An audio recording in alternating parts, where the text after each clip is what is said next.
Bien. Esto es lo último que vimos con la otra clase. Así se queda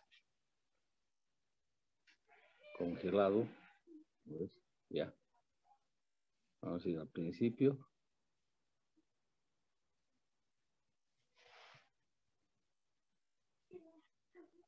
Bien. Muy bien. Vamos a empezar entonces hablando respecto a la radiografía simple de árbol urinario. En realidad, esta placa es una placa previa que se hace siempre antes de hacer un urograma excretor. Pero lógicamente no siempre va a continuar con un urograma excretor. La podemos usar simplemente como una, como dice su nombre, una radiografía simple del árbol urinario. Hay que tener en cuenta que es una radiografía del árbol urinario, no es de abdomen, entonces la técnica es distinta. Cuando ustedes vayan a solicitar este estudio y quieran ver el árbol urinario, tienen que pedir así, porque si piden como radiografía simple de abdomen, es otra técnica y no van a ver los detalles que están en el retroperitoneo. Entonces la penetración es distinta, la técnica es distinta para hacer este tipo de radiografías. Entonces es un estudio sin medio de contraste, sin medio, que abarca toda la región del aparato urinario y que permite observar desde el esqueleto, desde las dos últimas costillas, ¿no es cierto?, hasta el borde inferior del pubis. Vamos a ver entonces qué detalles, vamos a ver la parte ósea, vamos a ver los músculos psoas, vamos a ver las sombras renales y finalmente calcificación. Esos son los 4 puntos que hay que analizar en una placa simple de árbol urinario. Aquí tienen una placa simple de árbol urinario y vamos a ver con detalle cómo es esto.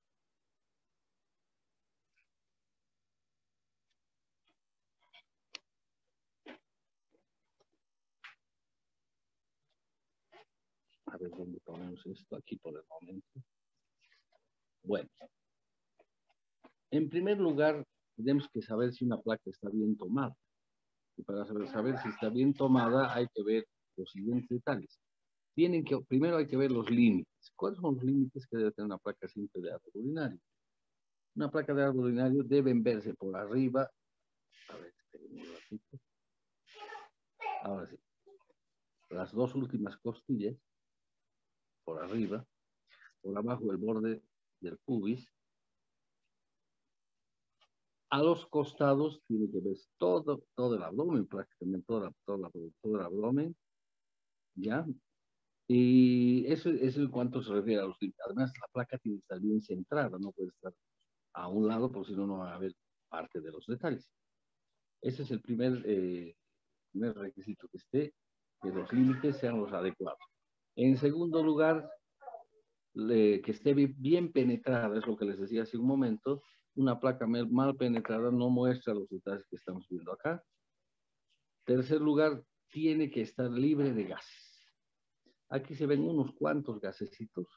Aquí hay unos cuantos. Y aquí unos que otros, pero que no, digamos, no perjudican en la visibilidad. Y para eso es ideal al paciente tenerlo a dieta líquida día antes, o por lo menos una dieta liviana sin residuos. Y en lo posible hacer un enema evacuante previo al estudio. ¿Para qué? Para eliminar todo el contenido de gas del abdomen. Bien. Entonces, esas son las condiciones para que la placa esté bien tomada. En segundo lugar, ahora vamos a ir observando los detalles de una placa simple. El primer detalle es la parte ósea. ¿Por qué nos importa la parte ósea? Dependiendo de la patología, ¿cierto? Si estamos frente a un trauma, pues buscaremos fracturas. Si estamos frente a un paciente oncológico, un tumor, digamos renal, vesical, cualquiera, o próstata, tenemos que ver si hay o no metástasis, lesiones metastásicas.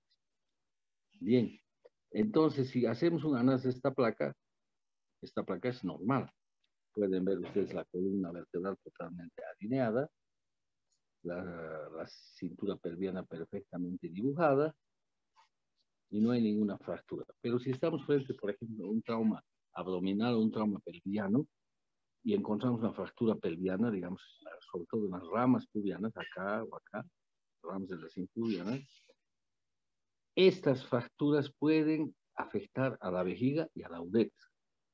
¿Vean? Entonces, si están frente a un paciente traumatizado, tienen que ver con mucha puntualidad esta parte. Un trauma raquimedular, ni qué decir, hay que ver que la columna vertebral esté intacta, indemne, que no haya fractura ni fisuras de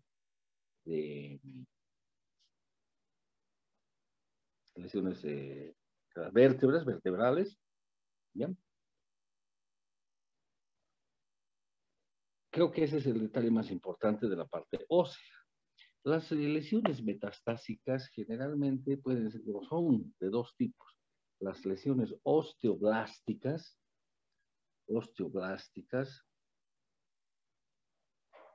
que son de neoformación, o sea, con condensaciones óseas que podemos ver en alguna parte del esqueleto, o las lesiones osteolíticas, que son de destrucción. Entonces hay que diferenciar.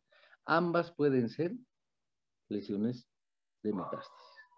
Se dice que el cáncer de próstata, por ejemplo, da más lesiones osteoblásticas. El cáncer de vejiga da lesiones más de origen osteolítico.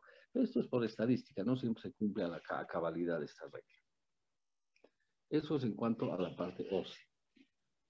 Seguidamente tenemos que ver las sombras renales. Las sombras renales están ubicadas aquí, el riñón izquierdo y el riñón derecho más o menos acá. Lógicamente, cuando ustedes tienen una placa en vivo, pueden verla un poquito de perfil y se observa con mayor claridad los detalles. Esta es solamente una fotografía. ¿Por qué el riñón izquierdo es más alto que el derecho? Porque el derecho está debajo del hígado y eso le ocupa campo, ¿no? Por eso el riñón derecho siempre es un poquito más bajo. Y en las sombras renales podamos ver riñones pequeños, por ejemplo, digamos un riñón normal acá, y al otro lado un riñón pequeño, por ejemplo, podría ser una pielonefritis crónica, un paciente pielonefrítico, una tuberculosis, ¿ya?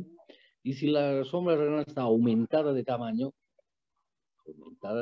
podemos pensar en un tumor, en un quiste o en un absceso. Entonces, bien importante es determinar la sombra renal. Cuando se hace el urograma y se inyecta ya el contraste, ahí ya podemos ver con mayor detalle el parénquima renal, porque se impregna, ya vamos a ver enseguida. Pero en una placa simple es posible observar las sombras renales y poder determinar si el riñón está normal, está chico o está grande, o está descendido, o hay un riñón ectópico. Alguna vez hemos visto un riñón aquí abajo. Los riñones ectópicos generalmente están ubicados en la pelvis y son de origen congénito. Por supuesto, no han ascendido, no se han ubicado en su lugar adecuado. Bien. El tercer punto que tenemos que ver son las sombras de los psoas. Miren, aquí hay una línea y aquí hay otra línea. La sombra de los psoas es bien importante porque sobre los psoas está apoyado todo el sistema excretor, todo el sistema urinario.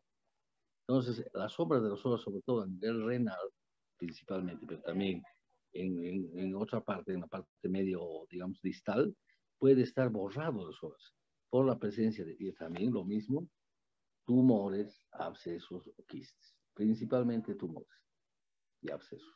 Los quistes a veces no dan ninguna característica especial. Entonces, un borramiento de los psoas en alguna porción puede darnos idea de que hay alguna patología en ese lugar. Entonces, a uno ya lo alerta y tiene que ir a buscar ahí el problema. Ustedes saben que los psoas se insertan en las últimas, pues, la última dorsal, la primera lumbar, vértebra dorsal lumbar, hasta el labio posterior, que es la ilíaca postero superior. En toda esa zona está insertado el psoas. Y ya les digo que es muy importante porque sobre el psoas está el riñón y está el uréter.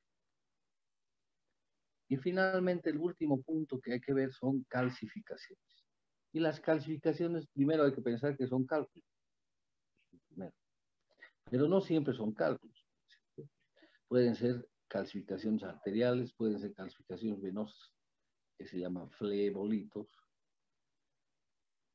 e incluso cuerpos extraños. Por ejemplo, una inyección intramuscular y una inyección oleosa puede dar una imagen de condensación que puede uno confundir. Entonces hay que preguntar bien siempre al paciente si no ha recibido una inyección oleosa. Sobre todo las calcificaciones o esas imágenes se ven aquí abajo, ¿no? En la región de las nalgas, los glúteos, aquí, no arriba, obviamente. Bien. Y finalmente, lógicamente, los libros. En esta placa, por ejemplo, ustedes pueden ver aquí hay una flecha que está apuntando a esta imagen. Esa imagen es un cálculo. No todos los cálculos son radiopacos, eso también hay que tener en cuenta. Los más radiopacos son los de oxalato y los de fosfato de calcio. Esos son los que se ven con nitidez en una placa simple. Los de cistina y los cálculos infecciosos son menos radiopacos, y ni qué decir los de ácido úrico. Los de ácido úrico generalmente no se ven, son radiolúcidos. Estos son radiolúcidos. Lo cual no ocurre en la tomografía. En una tomografía se ve cualquier cálculo, de cualquier composición. Bien. Si hasta aquí está claro o hay alguna pregunta.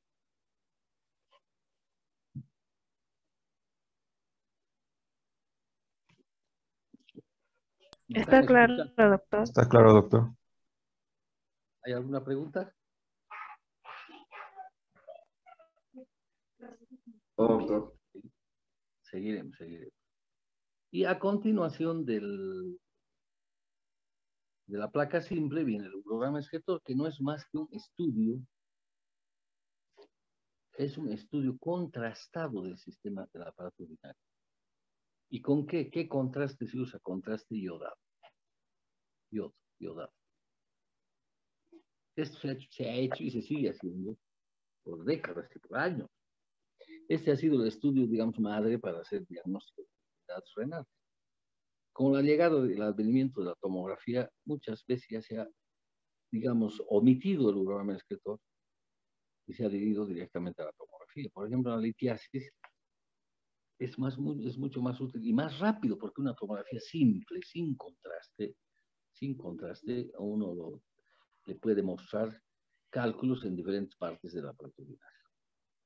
Bien, entonces, el urograma escritor no es más que un estudio contrastado con compuestos bio y triodados, ¿ya? Que van a ser eliminados por el riñón y van a permitir la observación del parénquima y de toda la vía excretora. ¿Cuántas fases tiene el urograma escritor? Está descrito en cualquier libro. Tenemos la fase nefrográfica, que es cuando el contraste llega al riñón e impregna el parénquima. Van a ver enseguida las radiografías que les voy a mostrar. La fase excretora, cuando el contraste es eliminado por el riñón. Y la fase vesical, cuando el contraste llega a la vejiga.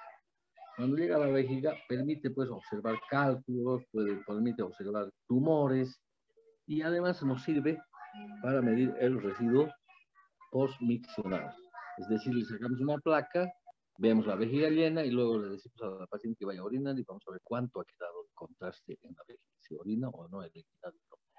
A ver, les hago una pregunta. ¿Cuál es el residuo postmiccional normal en una persona sana? ¿Cuánto debe quedar en la vejiga después de orinar?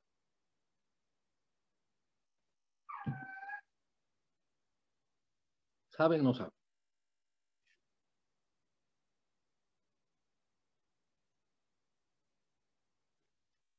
¿Me escuchan o no me escuchan?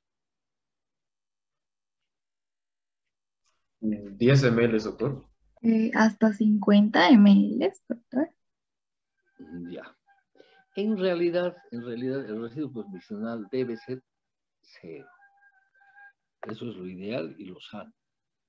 Pero se puede admitir, como ha dicho compañera, hasta 50 ml. Es un residuo que no se considera patológico, porque hay personas que no llegan a orinar completamente.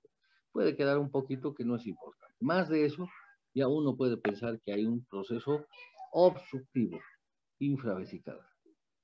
Obstructivo infravesical, es decir, por debajo de la vejiga. Puede ser un cálculo vesical, puede ser un tumor de próstata, puede ser una estenosis de uretra, un cálculo en la uretra, etcétera, etcétera, etcétera. Bien, eso es lo primero que se ve cuando hacemos la vejiga. Lógicamente, vamos a revisar que la vejiga esté indemne, que esté completita. Una vejiga no completa se ve así. Ya después, cuando llegamos a tumores de vejiga, les voy a mostrar cómo una vejiga, cuando está ocupada por un tumor, se ve así. ¿Por qué? Porque falta esta parte que está ocupada por el tumor, por ejemplo. Es un ejemplo simplemente. ¿Ya?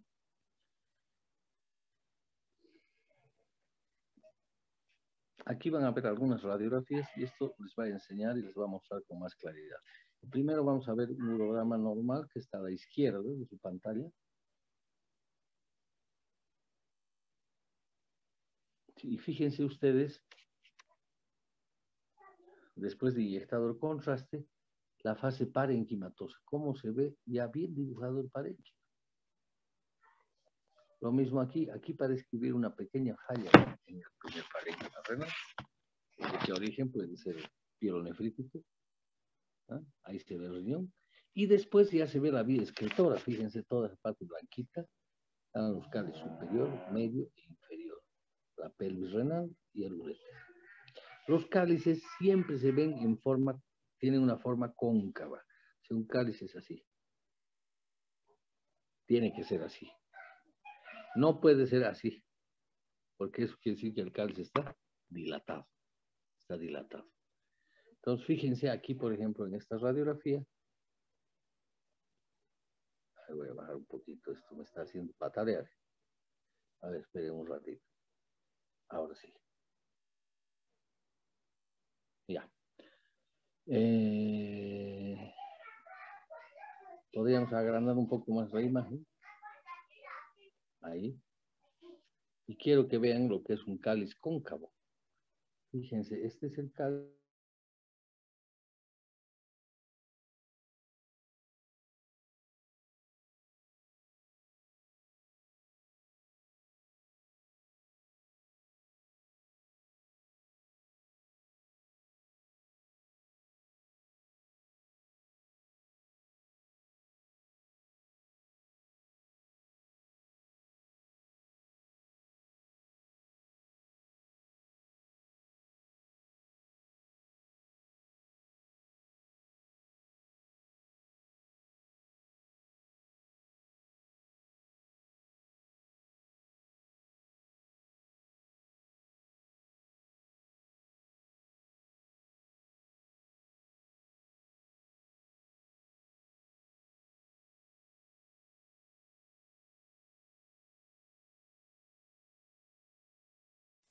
Ya.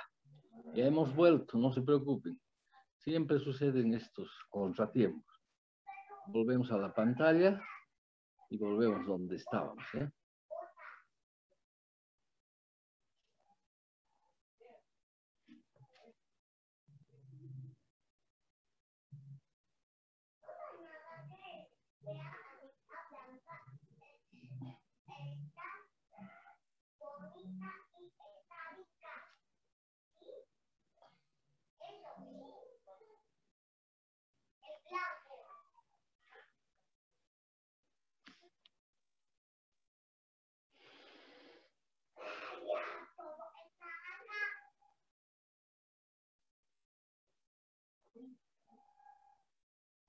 Ya. Entonces volvemos nuevamente a lo que estábamos viendo y aquí les estaba mostrando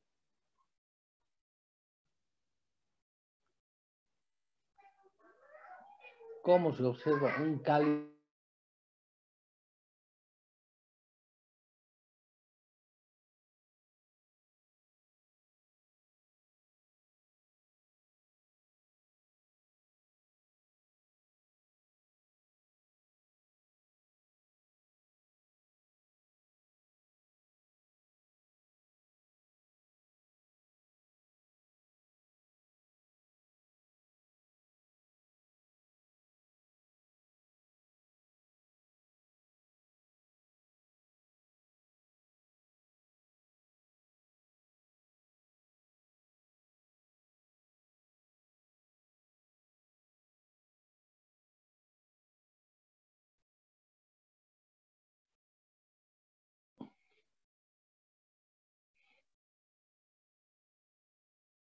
Lamentablemente es el internet, no es mi culpa, muchachos.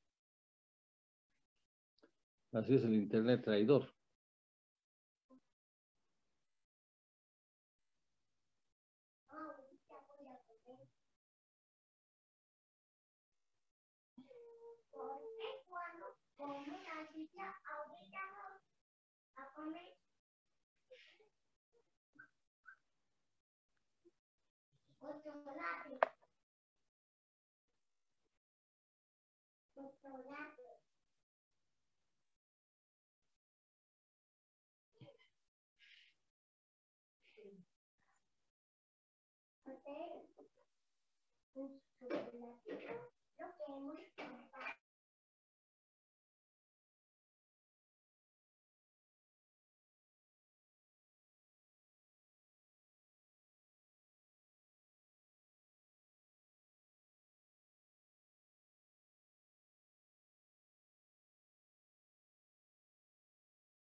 Tengan paciencia, por favor, ¿ya? ¿Listo? No, el internet, no sé, pues qué es lo que pasa, ¿no? Porque habitualmente a esta hora más bien está descongestionado el internet. Pero ahora tenemos mala pata, che, está la cosa mal.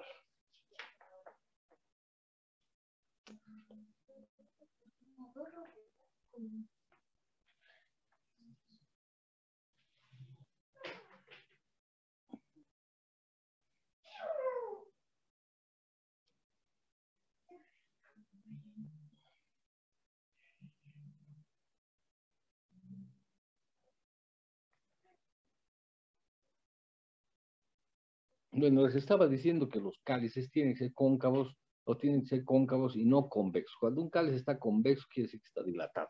En esa radiografía que la he querido ampliar, que puede ser que al ampliar se vaya pues, la señal, no sé qué diablos pasará. Ahí se ve cómo un cáliz tiene una forma especial. Se dice que los cálices tienen la forma de una copa de champán. Acuérdense lo que es una copa de champán, es cóncava, ¿ya?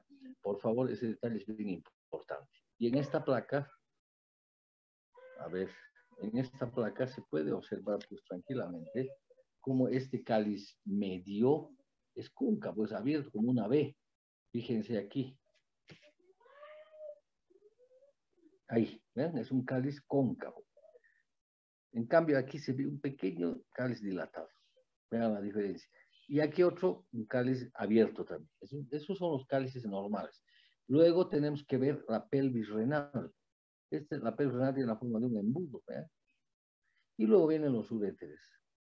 Los uréteres no tienen que verse en toda su extensión. Los uréteres siempre se ven en porciones sí y en porciones no. Por ejemplo, aquí se ve el uréter hasta acá y luego vuelve a aparecer un pedacito aquí y luego nuevamente acá. Lo mismo, aquí se ve todo el uréter largo hasta acá y luego aparece nuevamente acá. ¿Por qué no se ve el uréter en toda su extensión? Porque el uréter tiene peristaltismo. ¿Ya? Y entonces cuando está en contracción peristáltica, el contraste no se llega a ver. Por eso un uréter sano tiene que verse así entrecortado. Ese es un uréter normal. Y finalmente ven la vejiga. Ahí está la vejiga. Se la ve perfectamente bien. Bien delimitada. Bien. Este es un urograma normal. Ahora vamos a ir a ver un urograma con alguna patología.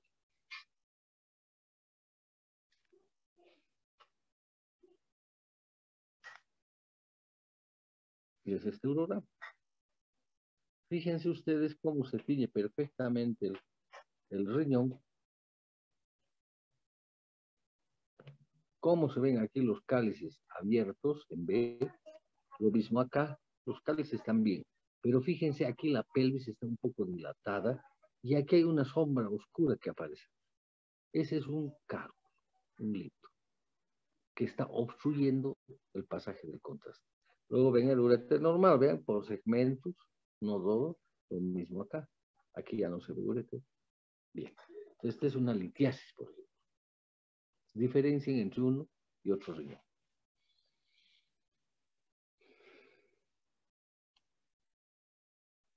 Aquí van a ver más urogramas patológicos. Fíjense, un poquito vamos a agrandar, si podemos compararlos. La fase nefrográfica, cómo se ve el parénquima bien delimitado. Aquí hay una muesca, hay una pequeña muesca. Y los cálices en este riñón están normales, se ve la pelvis y se ve el ureter, no hay problema. Cierran la puerta.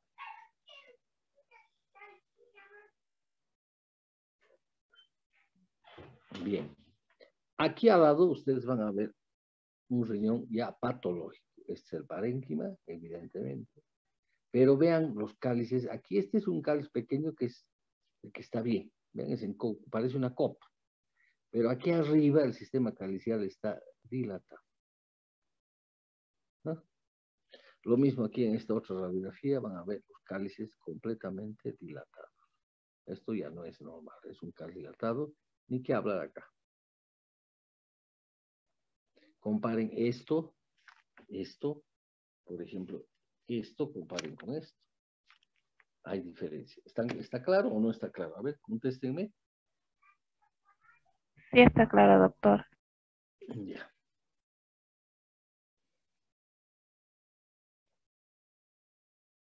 Lo mismo acá, se puede ver un urograma normal.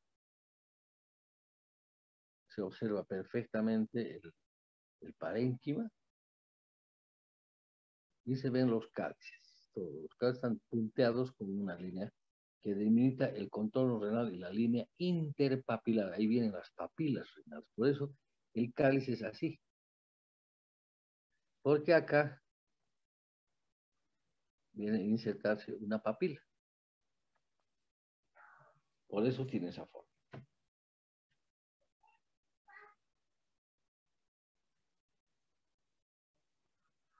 Bien. Una vez que se inyecta el contraste, debe tomarse una radiografía a los 5, 10 y 15 minutos. Eso dice la regla. O puedes tomar una placa a los 10 y 20 minutos para evitar mucha radiación, dependiendo de qué es lo que estás buscando, lógicamente. ¿Ya? Se pueden tomar también placas retardadas. Es decir, si no han visto un detalle que estaban buscando, pueden tomar una placa, sobre todo si el contraste no ha sido, digamos, excretado adecuadamente por el riñón, pueden esperar una hora y sacar una nueva placa y ver cómo excreta y pues, es posible que en ese momento puedan encontrar detalles patológicos. Finalmente, debes decir que el programa excretor está contraindicado, sobre todo, en la hipersensibilidad al medio contraste. Pacientes alérgicos no deben hacerse este estudio. Por eso los radiólogos siempre exigen que en el momento de hacer un programa excretor debe haber un médico presente para cualquier contingencia, sobre todo de alergia. Yo he visto pacientes que han puesto muy mal, han hecho un shock anafiláctico y se han muerto por la inyección del contraste.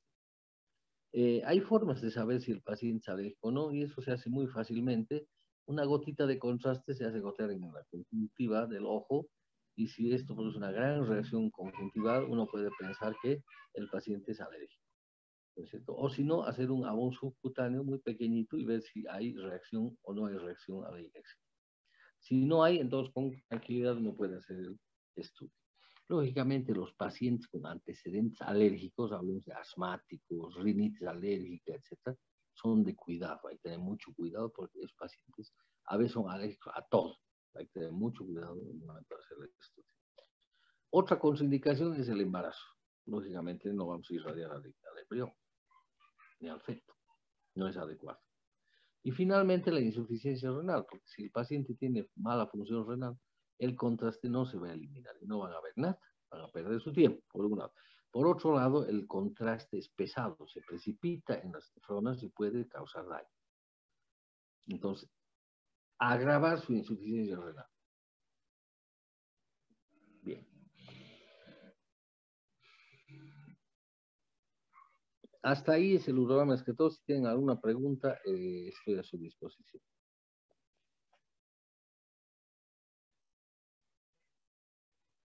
La pielografía ascendente es otro estudio contrastado que ya lo hace el urólogo, eso no lo hace ni el radiólogo ni el médico general, y que consiste en rellenar el uréter colocando un catéter en el uréter, y para eso hay que entrar con un cistoscopio hasta la vejiga, buscar el meato ureteral, insertar un catéter y rellenar el uréter con contraste directamente, sin esperar que el riñón elimine en forma natural. A eso se llama pielografía o pielograma ascendente. Y nos ayuda a ver si hay permeabilidad ureteral, de repente hay tumores, hay cálculos. Nos permite ver si hay una pelvis renal ocupada, porque a veces no se llega a ver en un programa escrito normal. Entonces, vamos a ver si hay un tumor, si hay cálculos transparentes, lo que les decía hace un rato, para determinar una lesión de uréter. Esto en las lesiones quirúrgicas, sobre todo las operaciones ginecológicas o colónicas, que a veces sin querer se puede lastimar el uréter. La arteria uterina pasa por encima del uréter, en el entrecruce de los vasos ilíacos. Y ahí es donde se puede agarrar e involuntariamente ligar o seccionar el uréter. Entonces, con esto podemos determinar si hay fuga de contraste y entonces con eso confirmamos que hay una lesión ureteral.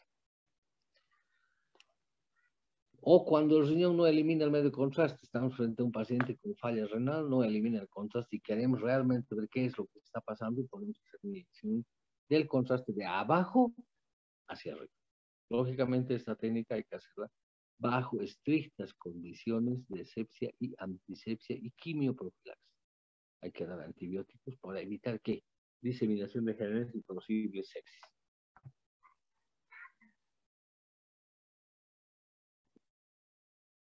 Entonces, aquí tienen una pilografía ascendente, por ejemplo. Y vean ustedes, este es el cistoscopio, y aquí se ha introducido el catéter hasta acá, y se ha inyectado el contraste y se ha rellenado todito. Y se puede ver que el uréter está permeable y los cálices están sanos. Aquí tienen ustedes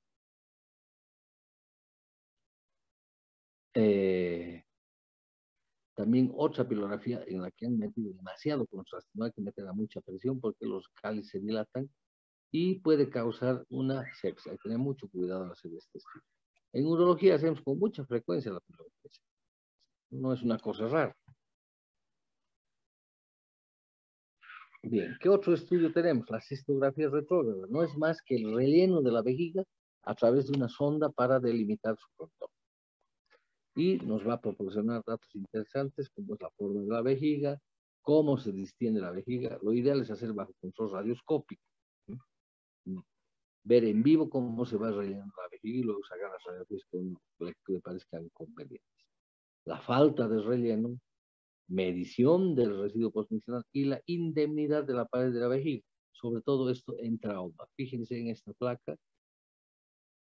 Este es un trauma renal extraperitoneal, donde se puede ver acá la vejiga bien llena. Aquí está el catéter por donde se ha inyectado el contraste. Y fíjense cómo por acá está escapando contraste a la pelvis. Quiere decir que esta vejiga está traumatizada, está rota.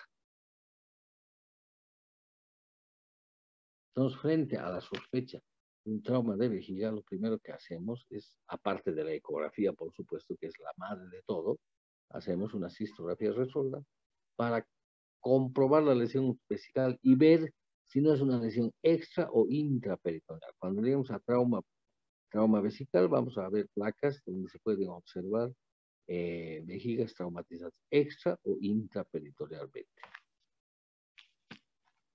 Cuando la lesión es intraperitoneal, el contraste no fuga así como se está viendo aquí a la pelvis, sino fuga por la cúpula, porque la cúpula es la que se abre generalmente y se mete al peritoneo y delimita las asas intestinales. Supongo que uno está seguro que una lesión intraperitoneal y hay que entrar a operar enseguida para resolver el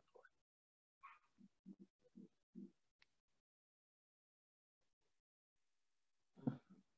¿Qué es la cisturetrografía miccional? Es lo mismo, pero con otro objetivo. Lo que queremos ver aquí, ya, luego de inyectar el contraste, es si hay o no hay, sobre todo, reflujo vésico ureteral. Es una de las patologías que más buscamos con la cistografía miccional. ¿Y en qué consiste?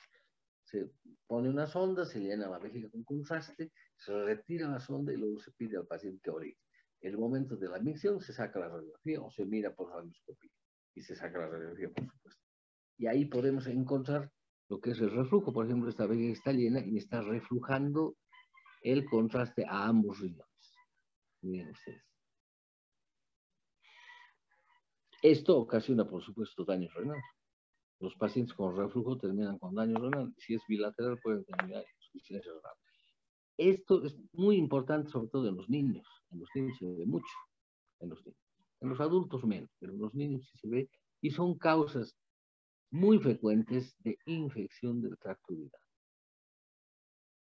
Entonces, yo tengo un niño que tiene infección, y veo que todo está normal, o quizás en la ecografía se haya visto un poquito dilatado algún riñón. Entonces, ¿qué se hace? Se hace este estudio para constatar si hay reflujo o no hay reflujo. Y hablando de reflujo, hay dos tipos de reflujo: el reflujo pasivo y el reflujo activo. ¿Qué es pasivo? El pasivo solamente aparece en el momento de la, perdón, el reflujo activo, perdón, es el que aparece solamente en el momento de la micción. Se activa cuando hay contracción vesical. El pasivo es cuando el reflujo se produce sin ningún micción, nada, se está llenando la vejiga y ya se produce el reflujo. De los dos, este es el más peligroso, obviamente, porque el reflujo es permanente y el daño renal es permanente. Si hay algo que no entienden, me han de preguntar, no se han de quedar calladitos. Otro estudio que hacemos en urología es la uretrografía retrógrada, sobre todo en trauma. En trauma. La uretrografía retrógrada consiste en rellenar la uretra desde el meato con una jeringa, por supuesto, sin aguja, inyectar contraste y sacar una radiografía. Y aquí pueden ver una uretrografía normal, una uretra normal. Esta es la uretra peneana, esta es su nombre, la uretra peneana. Aquí está la uretra vulvar, esta curva, que ya les he hablado. Esta flechita corresponde a este estrechamiento pequeño. Aquí es la uretra membranosa, donde está el esfínter. Y por último, la uretra prostática. ¿Cuándo usamos esto? Cuando hay sospecha de lesión de uretra, ya sea traumática o buscando una estenosis de uretra. Este es un estudio muy sencillo que ustedes sí lo pueden hacer. No tiene ningún secreto, ningún misterio. Cargan la jeringa con 20 centímetros cúbicos de contraste, colocan en el meato, lógicamente haciendo todas las medidas de asepsia y antisepsia, como si estuvieran poniendo una sonda, e inyectan el contraste y rellenan toda la uretra hasta la vejiga. Y así se puede detectar la aparición de lesiones o no en vejiga. Hay que ser uretra.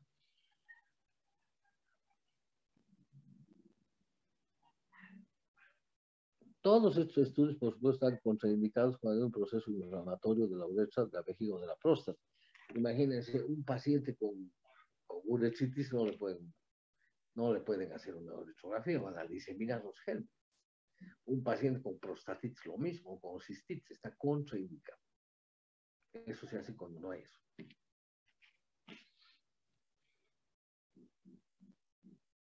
Bueno, hay otros estudios más específicos, como es la arteriografía renal selectiva, por ejemplo. Esto, aquí no hacemos esto porque se necesita un arteriógrafo. Creo que hay uno en el gastro que no están usándolo. ¿Ya? Y que consiste en cateterizar la arteria renal. ¿Cómo vamos a llegar a la arteria renal? Desde la arteria inguinal, desde la arteria femoral. Ponemos un catéter a través de la femoral. No se olviden ustedes. Vamos a pintar con rojito. Este es la aorta. Aquí está saliendo la arteria renal. Un poco grosero el dibujo para que comprenda, ¿no es cierto?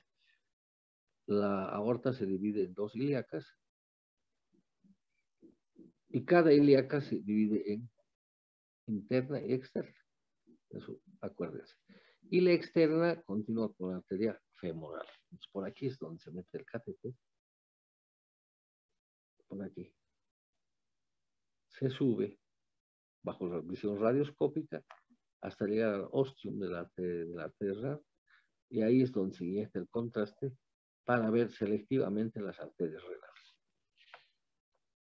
Esto usamos, por ejemplo, en trauma renal, para localizar si hay alguna lesión vascular.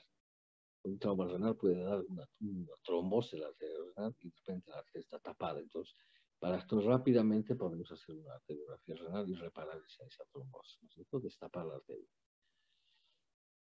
En masas renales, si queremos hacer una nefrectomía parcial, tenemos que ligar solo las arterias que de la porción del riñón que vamos a seccionar. Aquí van a ver ustedes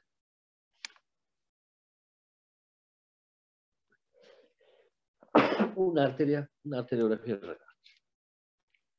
Miren con qué detalle se ve toda la trama vascular. La arteria renal principal, prepiélica y retropiélica.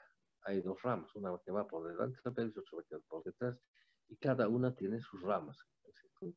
A los polos inferiores, al parénquimo propiamente y al polo superior. Entonces, si yo estoy queriendo hacer una nefrectomía radical y quiero sacar la mitad de este riñón, ¿qué arterias tendré que ligar en el momento de operar? Esta. Se ve muy bien, con rojo. Aquí tendré que hacer la ligadura para poder seccionar todo esto. Si no, voy a tener un sangrado importante y es muy grave. Para eso se hace la arteriografía renal en tumores.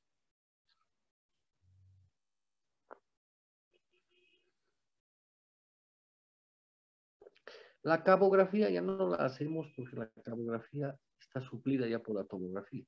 La cabografía lo mismo, por la vena femoral, llegar a la vena cava y rellenar toda la vena cava buscando que sobre todo trombosis de la vena cava. La vena cava se trombose fácilmente, sobre todo en pacientes con tumores renales. Y a veces estos trombos llegan hasta la aurícula derecha, entonces hay que tener mucho cuidado al momento de hacer la cirugía para extraer el trombo y librar de todo el problema neoplásico del paciente.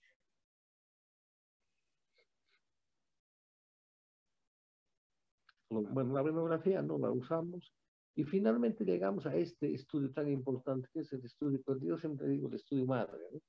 Que es la ecografía o la ultrasonografía, como quieran llamar.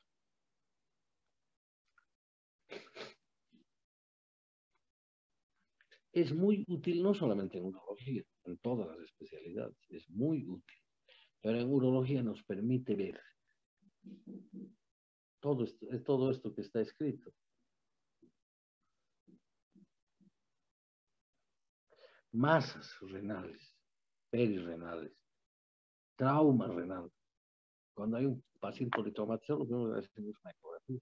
Y en la ecografía se puede determinar la presencia de un hematoma, se puede determinar si el riñón está lastimado o no. O sea, es muy importante. Para valorar patologías obstructivas es lo que más usamos, sobre todo en la hiperplasia prostática benigna. La ecografía van a ver ahorita cómo nos orienta para determinar el tamaño y el peso de la próstata. Y eso ya hemos visto cuando hemos hablado de hiperplasia prostática benigna. También podemos ver tumores de vejiga, prostáticos, tumores testiculares, trauma de testículo. Por ejemplo, un testículo que está así traumatizado, roto, pero está rodeado por una colección hemática muy importante que se llama hematocele, y ustedes quieren palpar desde afuera, solo van a encontrar este pequeño globo que es la colección hemática. No van a poder palpar el testículo en su integridad adentro. Entonces, con una ecografía vamos a poder ver si el testículo está o no lesionado. Diagnóstico prenatal de anomalias congénitas también se puede hacer, se puede ver el riñoncito del feto y ver si hay alguna dilatación y proceder. Bueno, en algunos centros más grandes incluso pueden hacer nefrostomías momentáneas del riñoncito hasta que el niño nazca, ¿no? Pero son cosas muy, muy, muy pequeñas que no vale la pena que le prestemos mucha atención. Y finalmente, punciones y biopsias de próstata ecodirigidas. Esto hacemos con frecuencia en el hospital. Para eso nos sirve la ecografía. Miren, tiene múltiples usos y es lo primero que pedimos. ¿Pasa algo de ecografía? Pues con la ecografía ya tenemos una idea de lo que está pasando dentro. Ya hablando de la ecografía prostática, tiene la forma de trébol en cortes transversales y de pera invertida en cortes longitudinales. El tamaño de la próstata normal generalmente es de 40 por 30 por 20 milímetros. Mayores a eso ya pueden ustedes considerar que la próstata está agrandada. Y el peso prostático normal es menor a 20 o 25 gramos.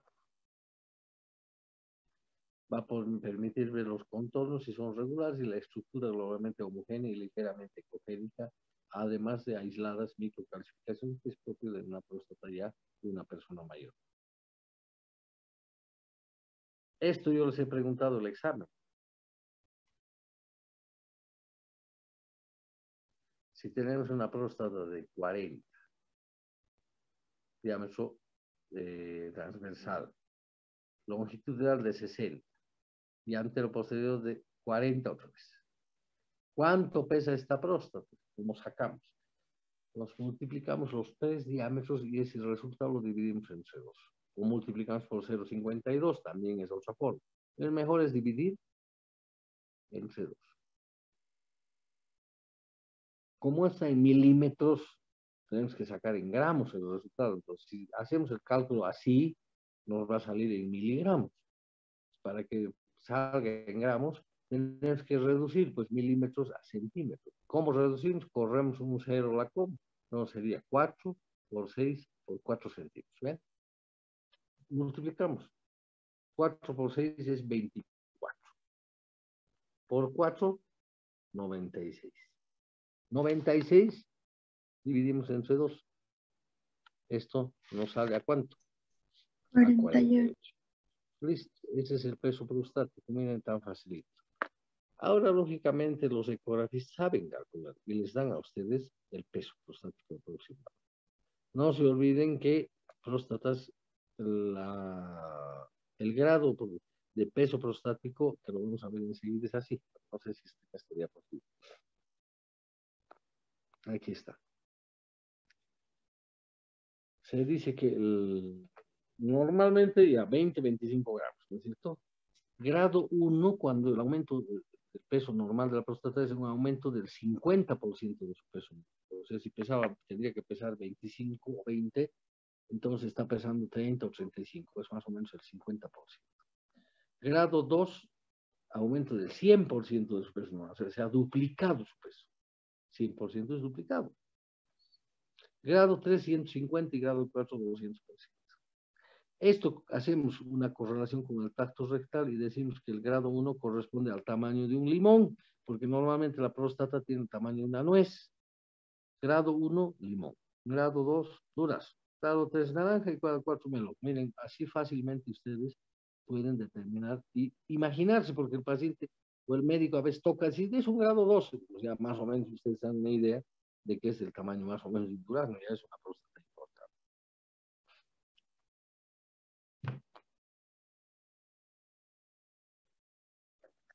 Aquí van a ver algunas ecografías. Fíjense esta ecografía.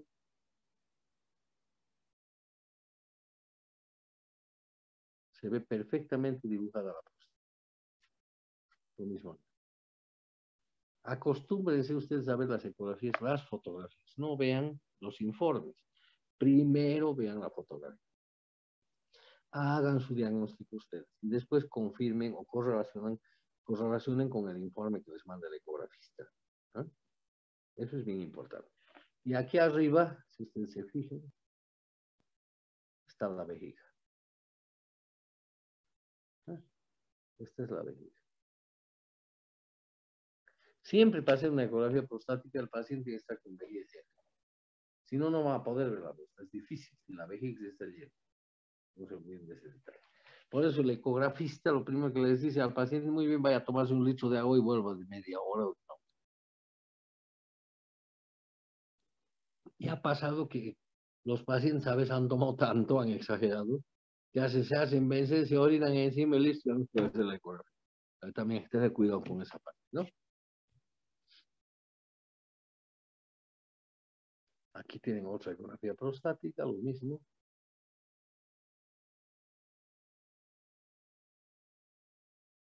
Miren ustedes, esta es la próstata. Esta es la próstata. Aquí lo mismo, aquí está la próstata.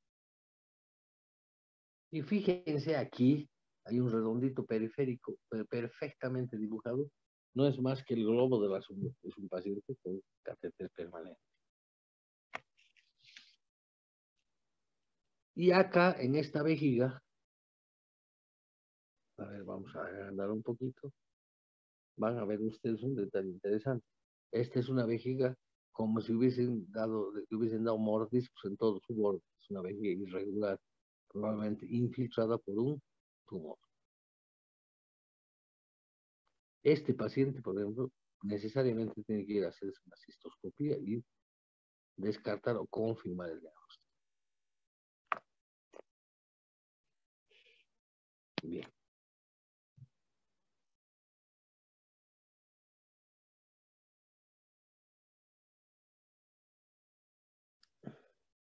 Esta es una ecografía bien bonita, más que todo una curiosidad. Esta es una malformación congénita.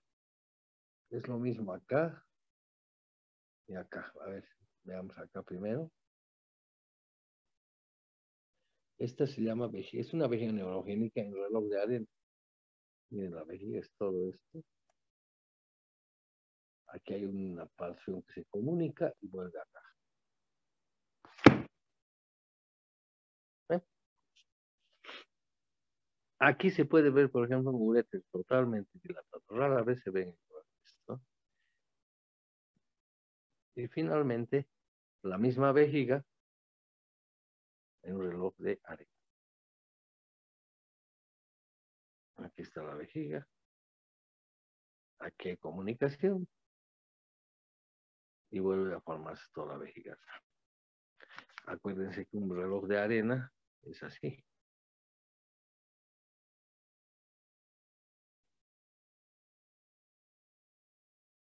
Por eso se compara a un reloj de arena. ¿Ven? ¿Entendiste? No está difícil.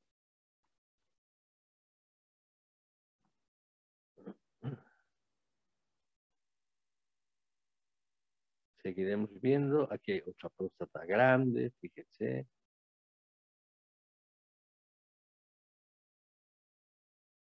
Y aquí fíjense con punteado cómo toman los diámetros, ¿no ve? Antero-posterior, transversal y longitudinal. Y de ahí se saca el peso prostático. Y aquí van a ver ustedes dónde han puesto el transductor. Eso también les orienta dónde han puesto el transductor. La ecografía prostática transrectal se utiliza para casos especiales. ¿Y en qué consiste la transrectal? Hacer a través del recto. Hay que meter un transductor transrectal, ¿cierto? Que entra al recto y toca directamente la próstata y puede ver con mayor detalle zonas, sobre todo de hiperecogenicidad, en busca sobre todo de zonas sospechosas de cáncer prostático. Entonces, esas zonas son las que se biopsian bajo control ecográfico. Aquí pueden ver.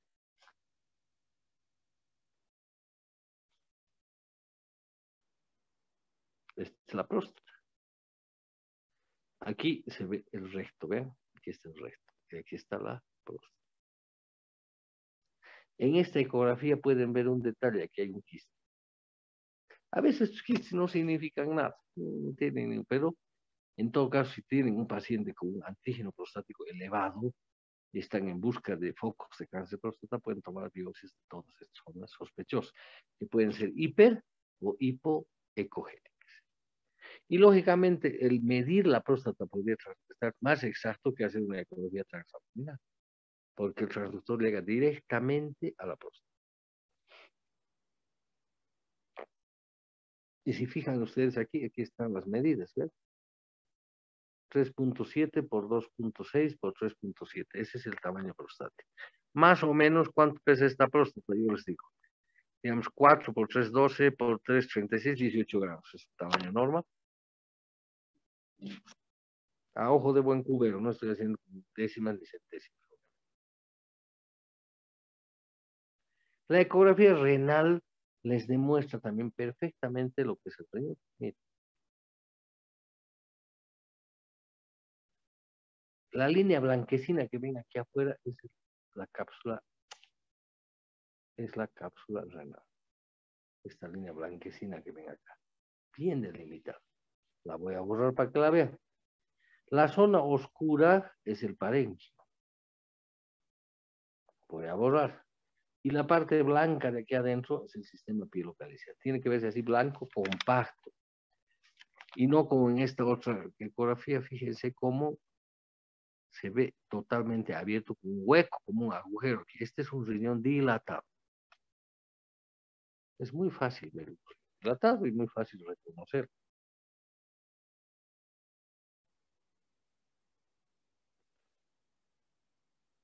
Miren este riñón, por ejemplo. Fíjense. Aquí se ve el parénquima, que es la cápsula perfectamente delimitada.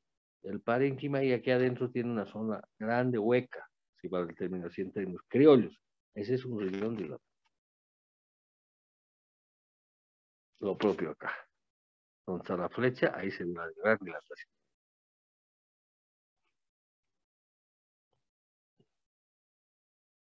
Bueno, aquí se ve un riñón. Este es el riñón. Mal dibujado, acá. Y donde está la pelvis renal aparece un gran quiste, ¿sí? Quiste parapiélico.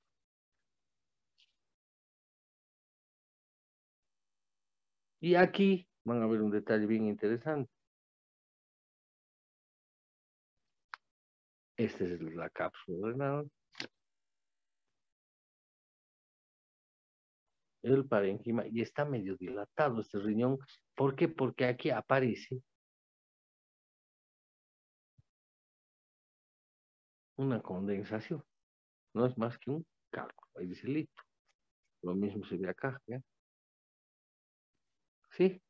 Pero para que ustedes digan, confirmen que es lito, el cálculo tiene que dar una proyección, tiene una sombra acústica, que es de una forma triangular, es como un reflector que alumbra a lo lejos, alumbra en forma triangular. Vean acá. Esa es la sombra acústica que confirma que esto es sólido. Lo mismo acá. Esta mañana nomás estábamos viendo en clase, que es en el hospital, un paciente que está dentro con hematuria, tiene falla renal, tiene hiperplasia prostática, etcétera, etcétera. Le han hecho la ecografía y se ve una imagen así blanca en vejiga. Y se ve la sombra radiopaca, la sombra acústica, no radiopaca, perdón, la sombra acústica, que nos confirma que es cálculo. Y el ecografista no ha reconocido, ni siquiera informa. Por eso es tan importante que ustedes aprendan a distinguir los detalles y no fiarse de la ecografía.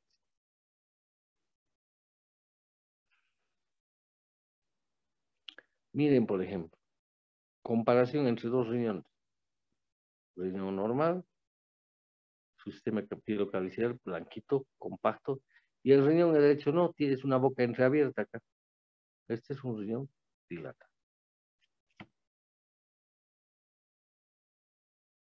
Lo propio acá. Riñón dilatado. Todo este riñón, porque está aquí afuera, ¿no es cierto? Y aquí se ve la vejiga. Y en la desembocadura de la vejiga se ve un cálculo. Y el cálculo hace su proyección de sombra acústica. Más claro, agua, ¿no es cierto? Creo que les estoy mostrando con fineza de detalles para que aprendan. Esa es la idea.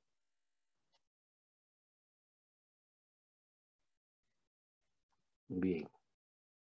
Finalmente, vamos a hablar de la ecografía testicular, que ya les he dicho que nos sirve para determinar la presencia de trauma, hematomas, epididimos agrandados. El parénquima testicular tiene que ser homogéneo, como están viendo acá, y lo mismo acá. Pero pueden aparecer, además pueden medir los testículos, pueden medir con el ecógrafo para ver si están dentro del límite normal. Bien, hasta aquí vamos a llegar. Nos hemos pasado un poco la hora, pero también hemos empezado tarde. Si tienen alguna pregunta.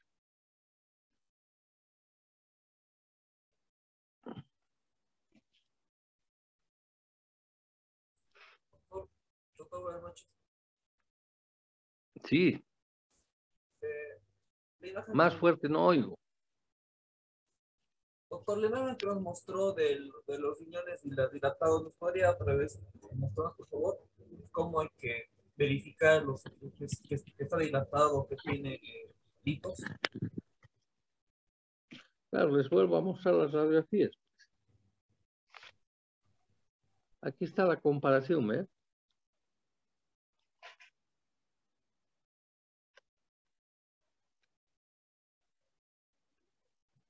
Me voy por otro lado, a veces va el pulso, estoy pintando la pantalla. Este es el riñón. Este es el parénquima. Lo de aquí adentro, esta cosa blanquita, es el sistema piloocalicer, que es compacta. Pero comparen con este riñón. Está agrandado, está el parénquima, y aquí al medio se ve una cosa negra, como un hueco, como un agujero. Esto es un riñón dilatado. Ahora sí está claro o no. Digo todo, gracias. Y si van a ver un cálculo, bueno, este es un cálculo en uréter terminal, pero vamos a ver aquí un cálculo renal que hemos visto hace rato. Miren, es claro, claro cómo se ve. De nuevo dibujamos. Riñón. Sistema calicial, con una pequeña dilatación aquí al medio. ¿Y qué ven aquí? Una condensación blanca que proyecta una sombra. Lo mismo aquí está la condensación, que es el cálculo, y proyecta una sombra, que eso confirma que es un cálculo real. ¿Si hay alguna duda más?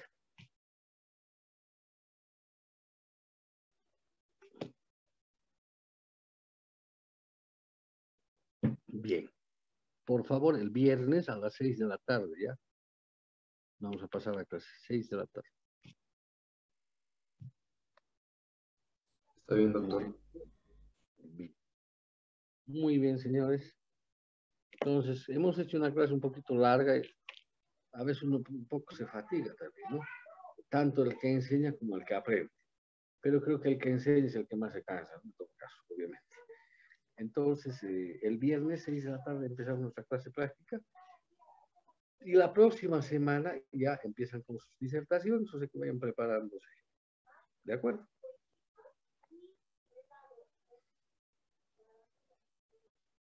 Bueno, si no hay más que decir, entonces será que hasta el viernes que descansen, tengan un reparador descanso. Buenas noches. Buenas noches, hasta luego, doctor.